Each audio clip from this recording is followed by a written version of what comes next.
ইয়া আইয়ুহান নাবিয়্যু ইন্না আরসালনাকা শাহিদা ওয়া মুবাশশিরাও ওয়া নাযীরা ওয়া দাঈয়ান ইলাল্লাহ বিইذনিহি ওয়া সিরাজাম মুনীরা। আমার আপনার হাবিবকে আল্লাহর পথে ডাকনেওয়ালা বলেন। আমার আপনার হাবিব মানুষদেরকে আল্লাহর দিকে ডাকতেন। মেরে আজিজ দোস্ত, আল্লাহ তাআলা নিজে আমার আপনার হাবিবের তাজিম ঘোষণা করেন, সিফাত বর্ণনা করেন। এবার আসেন এক আশিক রাসূলের জবান থেকে আমরা একটু নবীর আজমত শুনে আসি। হ্যাঁ, কাসিমুল উলুম ওয়াল খায়রাত আল্লামা কাসিম নানুতুবি রাহমাতুল্লাহি আলাইহি, তার জবান থেকে শান শুনবো আমার আপনার হাবিবের। কাসিমুল উলুম ওয়াল খায়রাত কাসিম নানুতুবি রাহমাতুল্লাহি আলাইহি, নাম শুনছেন? অনেকেই শুনছেন, নাম জানেন তো? যিনি দারুল উলুম দেওবন্দের বাণী ছিলেন। আহারে কেমন আলেম ছিলেন, কেমন আলেম ছিলেন। একটা ঘটনা কইতে চাই, শুনবেন নি? রাজি আছেন? রাজি আছেন? বিরক্ত হইতেছেন? আচ্ছা, কারা কারা শুনতে রাজি আছেন একটু আল্লাহু আকবার বলে হাত উঠাইতো। আরো জোরে জোরে আওয়াজ করে বলি আল্লাহু আকবার। আরো জোরে আওয়াজ করে বলি আল্লাহু আকবার। ইমানের আওয়াজ দিয়ে বলি আল্লাহু আকবার। আল্লাহরে ডাক দিয়ে আল্লাহ। আরো জোরে ডাক দিয়ে আল্লাহ। আরো জোরে ডাক দিয়ে আল্লাহ। হাত নামান, আমি দাঁড়ায় বয়ান করি। কাসিম নানুতুবি রাহমাতুল্লাহি আলাইহি, আল্লাহু আকবার, কেমন ইলমের অধিকারী ছিল। একবার এক কাফের এসে, কাফের বলতে খ্রিস্টান পাদ্রী এসে কাসিম নানুতুবি রাহমাতুল্লাহি আলাইহির কাছে একটা এতেরাজ করছে। এতেরাজ কি? এতেরাজ কয়, আমাদের নবী ঈসা আলাইহিস সালামের কি ক্ষমতা জানো? আমাদের নবী ঈসা আলাইহিস সালাম তিনি মুর্দাকে জিন্দা করতে পারতেন। কথা কয় না? খ্রিস্টান পাদ্রী আইছে কার কাছে? নবীজির কাছে। কার কাছে? কাসিম নানুতুবি রাহমাতুল্লাহি আলাইহির কাছে। আয়েশা কি বলে যে আমাদের নবী ঈসা আলাইহিস সালামের ক্ষমতা ছিল তিনি মুর্দারে জিন্দা করতে পারতেন। ঈসা আলাইহিস সালামের একটা কারামত এই ছিল না যে তিনি, মুজিজা এই ছিল যে তিনি মুর্দাকে জিন্দা করতে পারতেন। মুর্দাকে জিন্দা করতে পারেন। আপনারা কি জানেন না? আপনারা একটু কথা টথা বললেন আমার সাথে। একেবারে কবরবাসীর মতো আচরণ করলে তো আমারও দেখবেন বয়ান শেষ হয়ে যাবে, আমিও বয়ান শেষ করে দিব। যদি আপনারা থাকেন তো আমিও ইনশাল্লাহ চালাবো। না, আলহামদুলিল্লাহ যথেষ্ট মনোযোগ দিয়ে আপনারা শুনতেছেন, আমার ভালো লাগতেছে, এজন্য এখনো চালায়া যাইতেছে। তো যখন এই কথা এসে বলছে আমাদের নবী ঈসা আলাইহিস সালাম মৃত মানুষকে জিন্দা করতে পারতো, জীবিত করতে পারতো, তোমাদের নবী তো কখনো মৃতরে জিন্দা করে নাই। কাসিম নানুতুবি রাহমাতুল্লাহি আলাইহি একটু গজবনাক হয়ে গেছে। তিনি তাৎক্ষণিকভাবে কি চমৎকার জবাব দিছে, লক্ষ্য করেন কেমন ইলমওয়ালা ছিল। তিনি জবাব দিচ্ছেন, আরে রূহ বের হয়ে গেছে। একটা মানুষের ইনসান তার জিসিম আছে আর ভিতরে রূহ থাকে। রূহ কয় মানুষ মারা গেছে, জিসিম তো বাকি আছে, রূহটা এইমাত্র চলে গেছে। তো ঈসা আলাইহিস সালাম আসছে আর তার রূহটারে আল্লাহর কাছে দোয়া করে ফিরাইয়া দিছে, একটু সময়ের জন্য আনছে। এটা আবার কেমন কামাল হইলো? এটা তো কোনো কামালাত না, এটা তো বড় বাহাদুরি না, এটা তো বড় বুজুর্গি না। কয় জিসিম আছে, রূহটা মাত্র চলে গেছে, এটারে আনা, এটা তো বড় কোনো বাহাদুরি না। কয় আমার নবী কি করছে জানো? আমার নবী কোনো জিসিমওয়ালা না, আমার নবী বলছেন তো পাথর কথা বলতে আরম্ভ করে দিছে। সুবহানাল্লাহ। কালকে বাড়িতে গিয়ে বলেন, আরো জোরে আওয়াজ করে বলেন, ইমানের আওয়াজ দিয়ে বলেন, আরো জোরে আওয়াজ করে বলেন। না, কত অনুসারের মানুষ মনে হয় আজকে না খেয়েই বসছে। হ্যাঁ, কেউ খাওয়া দাওয়া করছে না, সব ক্ষুধার্ত অবস্থায় বেরিয়েছে, একেবারে কোনো আওয়াজ নাই। আপনাদের সবার আওয়াজ মিলা আমার একার আওয়াজের সমতুল্য হবে না মনে হয়। আল্লাহু আকবার। যাক, ইমানি জজবা তো আছে। এই যে এতক্ষণ পর্যন্ত যে কথা বলতেছি, আমার প্রচন্ড পরিমাণে মাথা ব্যথা করতেছে, জ্বর ছিল সেটা ঘাইমা শেষ, কিন্তু তারপরেও কথা বলতেছি শুধুমাত্র সিরাতের পাওয়ারে এবং কোরআনের পাওয়ারে। আল্লাহ বলাইতেছে আলহামদুলিল্লাহ। তো মেরে আজিজ দোস্ত, কাসেম নানুতুবি রহমতুল্লাহি আলাইহি বলে, তোমার নবী জিসিম থেকে রূহ বের হয়ে গেছে, আবার রূহটাকে ডেকে নিয়ে আসছে, জায়গা মতো বসাইছে। এটা তো কোনো বাহাদুরি না। পাথরের কোনো জীবন নাই, গাছের কোনো জীবন নাই। আমার নবী বলছে পাথর কথা বলতে আরম্ভ করছে, আমার নবী বলছে গাছ হাইটা চলতে ফিরতে শুরু করেছে। আরো জোরে আওয়াজ করে বলেন সুবহানাল্লাহ। আবু জাহেল আসছে আমার নবীর কাছে, আমার নবীর কাছে আবু জাহেল আসে, হাতের মুষ্টিতে পাথর নিয়ে আসে। আয়েশা রাসূলুল্লাহ সাল্লাল্লাহু আলাইহি ওয়াসাল্লামকে বলে, ইয়া মুহাম্মদ, মুহাব্বত নাইকা নবীর প্রতি সাল্লাল্লাহু, নবীর নামটা আসলে সাথে সাথে কি পড়তে হয়? মুহাব্বতের সাথে পড়বো ইনশাআল্লাহ। আর একটা বারও যেন মিস না যায়। জীবনে যতদিন বেঁচে থাকবো নবীজির নাম আসবে সাথে সাথে কি পড়বো? আবু জাহেল আয়েশা বলে, ইয়া মুহাম্মদ, তুমি কেমন নবী, আসো তোমার একটু যাচাই করে দেখি।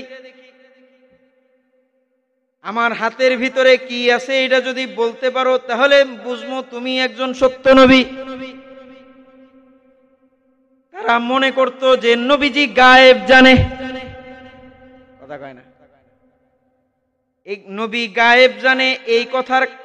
এই কথার কথক ছিল, বক্তা ছিল মক্কার কাফের মুশরিকরা, কথা কয় না। মক্কার কাফের মুশরিকরা জানতো এটা, যে নবী আবার গায়েব যদি না জানে তাহলে সে নবী হয় কেমনে। একই ভুল আমার যুগের কিছু মুসলমান ভাইয়েরাও তারা না বুঝেই করে ফেলে। তারা নবীকে গায়েব, আলিমুল গায়েব বানায় দেয়, কথা কয় না। নবী কখনো গায়েব জানে? আর যেই আল্লাহ গায়েব জানায় দেন, গায়েব যখন যার কাছ থেকে চলে আসে সেটা আবার গায়েব থাকে কেমনে? এই বলেন, গায়েব কখন থাকে? যখন যে গায়েবের স্রষ্টা তার কাছে অক্ষত থাকে, এটা আর কেউ না জানে, তখনই না সেটা গায়েব থাকে। কিন্তু গায়েবটা যখন তিনি প্রকাশ করে দিলেন নবীর সামনে, তখন সেটা গায়েব থাকে কেমনে? কথা কয় না, বুঝতেছেন কথা? গায়েব কারে কয়? যেটা অদৃশ্য, হ্যাঁ, অর্থাৎ যেই জিনিস গায়েবের স্রষ্টা যিনি তার কাছেই অক্ষত আছে, আর কেউ জানে না, ওইটা তো তখন গায়েব থাকে। কিন্তু যখন তিনি তার নবীরে জানায়া দিছেন, নবী সবাইরে জানায়া দিছেন, এটা কি আর গায়েব আছে? যদি এই কথা বলেন যে নবী গায়েব জানে, নবী এটা আল্লাহর কাছ থেকে জানছে পরে নবী গায়েব জানছে, তাহলে তো বলতে হবে যে সাহাবীরাও গায়েব জানতো, কারণ সাহাবীরা তো নবীর থেকে জানছে। সমস্ত নবীরা তখন এক বাক্যে বলছে যে আল্লাহ, আমরা এই স্বীকৃতি দিচ্ছি যে আপনার নবীর উপর আমরা ঈমান এনেছি এবং তাকে সাহায্য করব ইনশাআল্লাহ। সুবহানাল্লাহ। কালকে বাড়িতে গিয়া বললেন আসমান থেকে শুরু হয়েছে। আসেন, আমরা তো মনে অন্যান্য সব নবীর আলোচনা জমিন থেকে শুরু হয়েছে, জন্মের পরে শুরু হয়েছে, কিন্তু আমার আপনার হাবিবের আলোচনা সেই রূহের জগৎ থেকেই শুরু হয়ে গেছে। মেরে আজিজ দোস্ত, এরপরে আসেন, যখন আমার আপনার হাবিবকে যখন দুনিয়াতে পাঠাইলেন, দুনিয়াতে পাঠানোর পর নবীজি মা আমেনার কোলে জন্মগ্রহণ করলেন। জন্মগ্রহণ করার পরে বিশাল অনেক কাহিনী, এগুলো বলার জন্য আলাদা ইনশাআল্লাহ লম্বা সময় দরকার, সেগুলোতে আমি যাব না, কারণ এগুলো হচ্ছে মিলাদুন নবী, বলতেছি আলোচনার বিষয়, আমল করার কোনো বিষয় না। আমার আপনার নবী যখন জন্ম হয়েছে তখন পারস্যের 1000 বছরের অগ্নিকুণ্ড নিভে গেছে। আমার আপনার নবীর জন্মে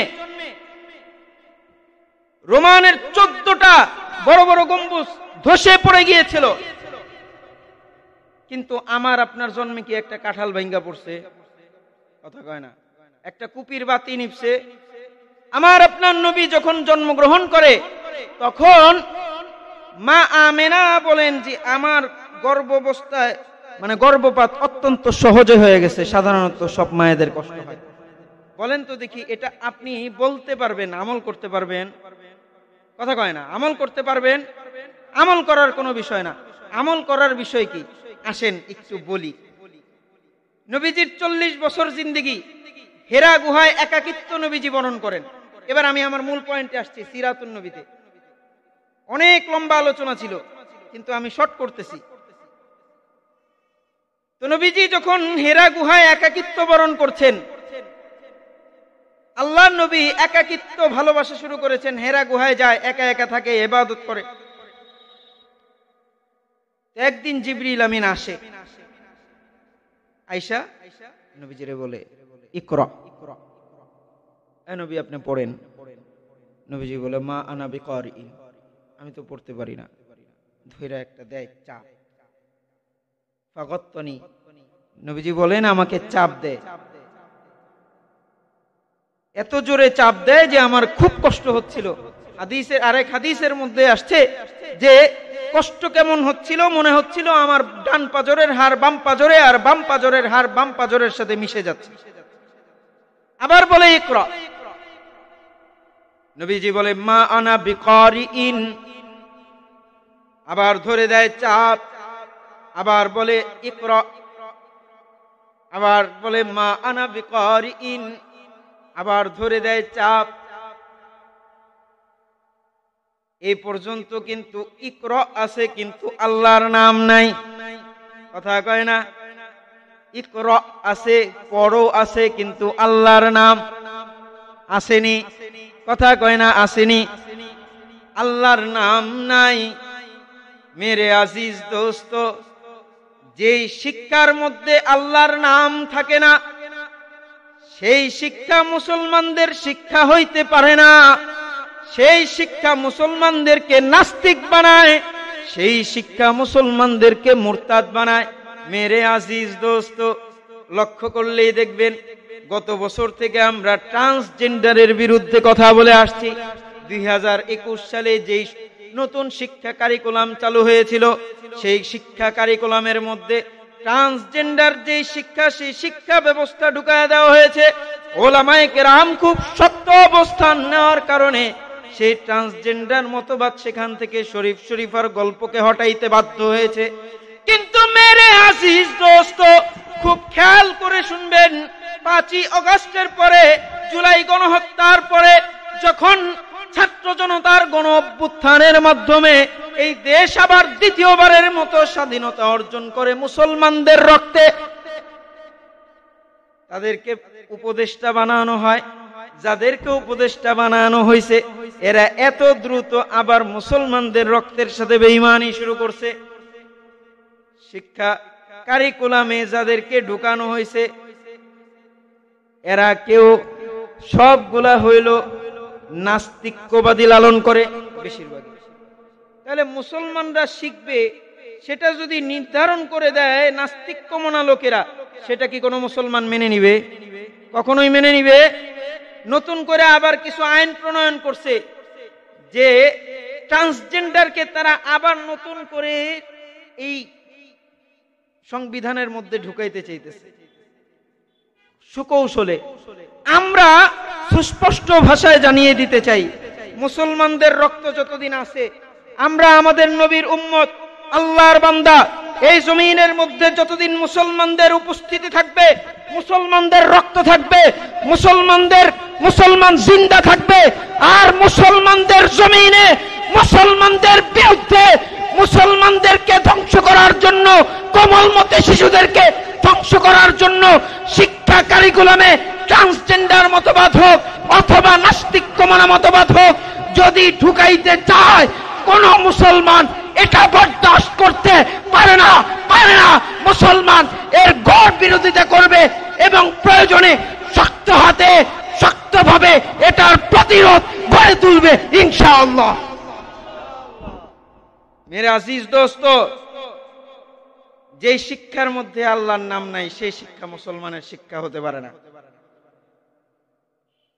যখন জিবরিল আলাইহিস সালাম বলে ইকরা বিসমি রাব্বিকাল্লাযী খলাক, পড়েন আপনার রবের নামে যিনি সৃষ্টি করেছেন।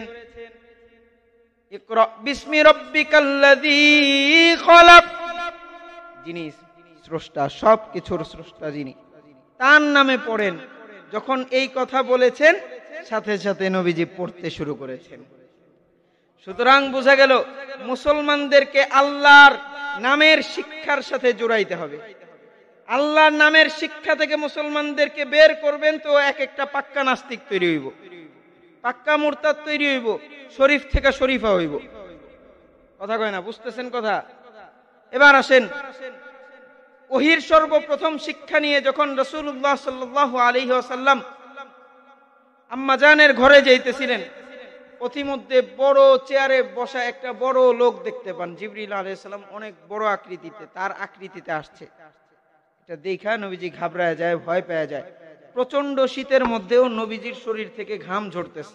চিন্তা করেন যে কি পরিমাণ ভয় পাইছে, ভীত হইছে, মানুষ হিসেবে ভয় পাইছে এটা। হ্যাঁ, এরপরে নবীজি যখন খাদিজাতুল কুবরা রাদিয়াল্লাহু আনহার কাছে যান, এখান থেকে সিরাত বলছি, সিরাত কি বলছি, সিরাত বলছি।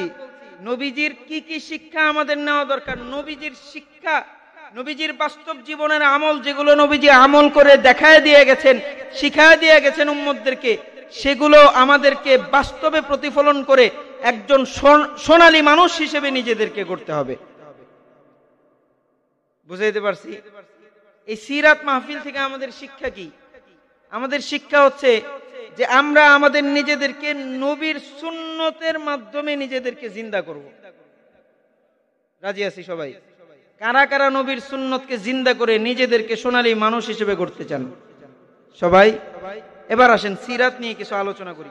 ভাই, ও ভাই, আমি আপনাদের ভাই, আপনারা আমাদের ভাই। ভাই হিসেবে বলছি, আমরা যদি এখনো নিজেদেরকে না শুধরাই, এখনো যদি আমরা নিজেদেরকে না শুধরাই, তাহলে আমরা আর কখনো শুধরাতে পারবো না। কবরে গিয়া তো শুধরানোর কোনো সুযোগ নাই। কবে কার কখন মরণ হয়ে যায় ঠিক আছে, মাহফিলে কথা বলতে বলতে আমিও মরে যেতে পারি, শুনতে শুনতে আপনারাও চলে যেতে পারেন, কোনো ঠিক আছে নাই। আজকে থেকে তওবা করব ইনশাআল্লাহ। আজকে থেকে আমাদের জন্য, আজকে থেকে এখান থেকেই ওয়াদা করে যাব ইনশাআল্লাহ, সিরাত মাহফিল যেন বেহাত না যায়। আমরা এই সিরাত মাহফিল থেকে ওয়াদা করে যেতে পারি না ইনশাআল্লাহ। উলামায়ে কেরাম যা যা বলেছেন, নবীজির জিন্দেগিকে ফলো করব, নবীজির সিরাত পড়ব, এবং নবীজি যেভাবে চলেছেন, যেভাবে উম্মতকে দেখায় দিয়ে গেছেন, শিখায় দিয়ে গেছেন, সেইভাবে চলতে রাজি আছি। কারা কারা ইনশাআল্লাহ?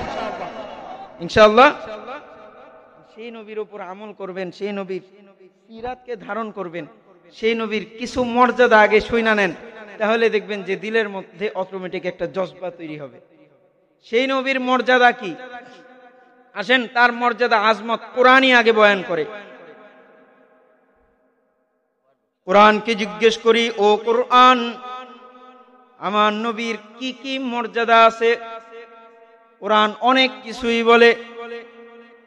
কোরআন আমার নবীকে রাসূল বলে, রাসূল। কোরআন বলে কুল ইন্নী, কুল, হে নবী আপনি বলেন, ইন্নী রাসূলুল্লাহি ইলাইকুম জামিআ, আমি হলাম সবার জন্য রাসূল, সবার জন্য।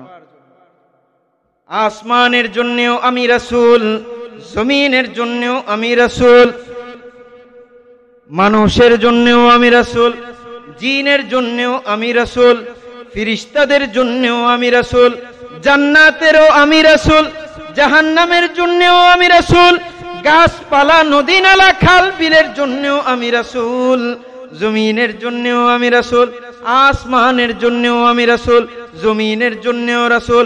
এই কুল কায়নাতে যা কিছু আছে সব কিছুর একমাত্র অধিপতি যেমন আল্লাহ, এই কুল কায়নাতের একমাত্র রাসূল হইলেন আমার আপনার নবী মুহাম্মাদুর রাসূলুল্লাহ সাল্লাল্লাহু আলাইহি ওয়াসাল্লাম।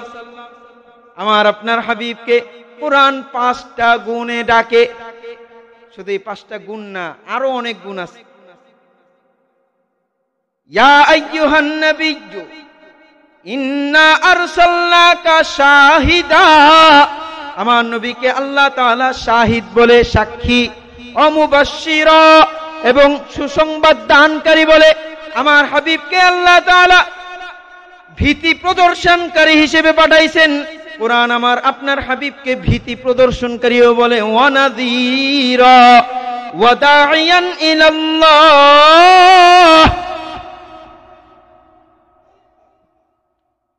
জুলুম তো অনেক করেছে, কিন্তু জুলুমের স্থায়িত্ব লাভ করে নাই। এর আগে আমাদেরকে অনেক অনুমতি নিতে হয়েছে, কিন্তু তারপরেও অনুমতি নেওয়ার পরেও মাহফিল যদি হয়েছে, তারপরে আমাদেরকে বাধা দিছে, মাহফিল বন্ধ করে দিছে। আমাদের কত ভাইয়ের মাহফিল বন্ধ করে দিয়েছে। শুধু তাই না, আমাদের ওলামায়ে কেরামদেরকে জেলে ঢুকায়া ঢুকায়া হত্যা করেছে, এবং জেলে ঢুকায়া অত্যাচারও করেছে। এমনকি কোরআনের পাখি আল্লামা সাইদি রাহিমাহুল্লাহকেও জীবনের শেষ নিঃশ্বাস পর্যন্ত তারে জেলখানায় পচায় মারছে। কোরআনের পাখি ছিল। আল্লাহ তাআলা তাকে জান্নাতের উঁচু মাকাম দান করেন।